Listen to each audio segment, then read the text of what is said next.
अस्सलाम वालेकुम। पाकिस्तान अफेयर की सीरीज़ में आज का जो हमारा टॉपिक है वो कॉन्स्टिट्यूशन ऑफ 1962। हम इसके थोड़ा सा बैकग्राउंड पे जाएं तो हम देखते हैं कि जनरल अयूब खान ने कॉन्स्टिट्यूशन ऑफ 1956 को एब्रोगेट किया, मार्शल लॉ लगाया 7 अक्टूबर 1958 को, और उसके बाद प्रेसिडेंट अयूब खान ने एक कमेटी बनाई 1960 फरवरी 1960 में, और उस कमेटी को ये काम दिया गया कि वो कॉन्स्टिट्यूशन बनाए एक नया पाकिस्तान के लिए। उस कमीशन को जो हेड कर रहे थे वो थे जस्टिस शहाबुद्दीन। उन्होंने एक ड्राफ्ट, एक रिपोर्ट 6 मई 1961 को प्रेसिडेंट के सामने उस ड्राफ्ट को रखा गया। प्रेसिडेंट अयूब खान ने कुछ अमेंडमेंट्स करने के बाद उसको एक न्यू कॉन्स्टिट्यूशन 1962 के नाम से 8 जून 1962 को उसको इन्फोर्स कर दिया। इस कॉन्स्टिट्यूशन में हमारे पास 250 क्लॉजेज हैं और फेडरल प्रेसिडेंशियल इसकी नेचर थी। अब इसके बाद हम इसके कुछ फीचर्स देख लेते हैं 1962 कॉन्स्टिट्यूशन में। सबसे पहले हमारे पास आ जाता है सॉवरेनिटी ऑफ अल्लाह। 1956 के कॉन्स्टिट्यूशन में भी बात की गई कि सॉवरेनिटी बिलोंग्स टू अल्लाह, और इसी तरीके से 1962 के कॉन्स्टिट्यूशन में भी यही बात की गई। सेकंड पे फॉर्मेशन ऑफ इस्लामिक सोसाइटी, कि इस कंट्री में एक इस्लामिक सोसाइटी जो है उसको फॉर्म किया जाएगा। उसके बाद हमारे पास बात की गई नेम ऑफ कंट्री। 1956 में इस रिपब्लिक ऑफ पाकिस्तान के नाम से बात की गई, लेकिन 1962 के कॉन्स्टिट्यूशन में इसमें इस्लामिक का वर्ड ऐड कर दिया गया और इस्लामिक रिपब्लिक ऑफ पाकिस्तान को इंट्रोड्यूस कराया गया। लैंग्वेज उर्दू और बंगाली दोनों को इंट्रोड्यूस कराया गया। और इसके बाद हमारे पास रिजिडिटी।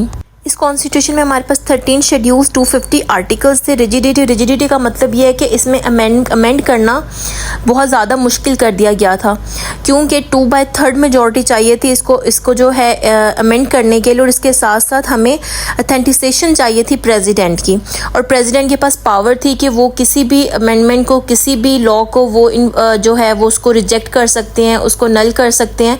तो ये रिजिडिटी हो गई थी काफ़ी इसमें। फिर इस्लामिक वे ऑफ उन्होंने कहा कि ऐसा एनवायरनमेंट प्रोवाइड किया जाएगा जिसके अंदर जो लोगों को फ्रीली अकॉर्डिंग टू इस्लाम अपनी ज़िंदगी गुजार सकें। सोर्स ऑफ लॉ, कोई लॉ ऐसा नहीं बनाया जाएगा जो अगेंस्ट होगा इस्लामिक टीचिंग के। जितने भी लॉज होंगे उसको कुरान और सुन्ना के अकॉर्डिंग ही बनाया जाएगा। मुस्लिम प्रेसिडेंट ऑफ पाकिस्तान जो है वो मुस्लिम होगा। यूनिटी ऑफ मुस्लिम वर्ल्ड, ये भी 1956 के कॉन्स्टिट्यूशन की तरह ही बात की गई है कि जितने भी मुस्लिम वर्ड्स होंगे उनमें एक यूनिटी डेवलप की जाएगी और स्पेशल अटेंशन दी जाएगी toward the unity of Islamic world. इसके साथ साथ मिनॉरिटीज़ के राइट को जो है उसके ऊपर भी पूरा ध्यान रखा जाएगा, प्रोटेक्शन प्रोवाइड की जाएगी मिनॉरिटीज़ को। टीचिंग ऑफ होली कुरान और इस्लाम की जो तालीमात है वो कंपल्सरी कर दी गई थी मुस्लिम्स के लिए कि मुसलमानों को लाजमी तौर पे इसकी तालीमात दी जाएंगी। Presidential form of government introduce करा दी गई। प्रेसिडेंशियल फॉर्म ऑफ गवर्नमेंट के साथ साथ हमारे पास फेडरल फॉर्म ऑफ स्टेट को इंट्रोड्यूस करा दिया गया था। Principle of parity between east Pakistan and west Pakistan. उसके बाद हमारे पास जो थी यूनिक कैमरल लेजिस्लेटर को इंट्रोड्यूस कराया गया था। एक ही हाउस इंट्रोड्यूस कराया गया जिसका नेशनल असेंबली, उसके अंदर 157 मेंबर्स थे। इक्वलिटी बिटवीन 2 विंग्स जो थी उसको मेंटेन किया गया था इस एक यूनिट में, इस एक हाउस में। जुडिशरी जो थी वो without any political pressure, without any economic pressure वो अपना काम इजीली फ्रीली करेगी। इलिटरेसी को जो है उसको किया गया, एंड कराया गया कि किस तरीके से कि फ्री एजुकेशन प्रोवाइड की जाएगी पाकिस्तान के हर बच्चे को, और कंपल्सरी होगा कि सब एक जो है एजुकेशन तालीम जो है वो लें ताकि इलिटरेसी हमारी कंट्री से रिमूव हो सके। प्रोविजनल गवर्नमेंट और प्रोविजनल लेजिस्लेटर ये दोनों इंट्रोड्यूस कराए गए। प्रोविजनल गवर्नमेंट में ईस्ट और वेस्ट पाकिस्तान के बारे में बात की कि 2 प्रोविजनल गवर्नमेंट्स होंगी जो उसको हेड करेगी गवर्नर्स, और इसके जो अपॉइंटमेंट इसके अंदर कैबिनेट वगैरह के जो अपॉइंटमेंट होंगे वो advice of president of Pakistan के साथ मिलकर की जाएगी।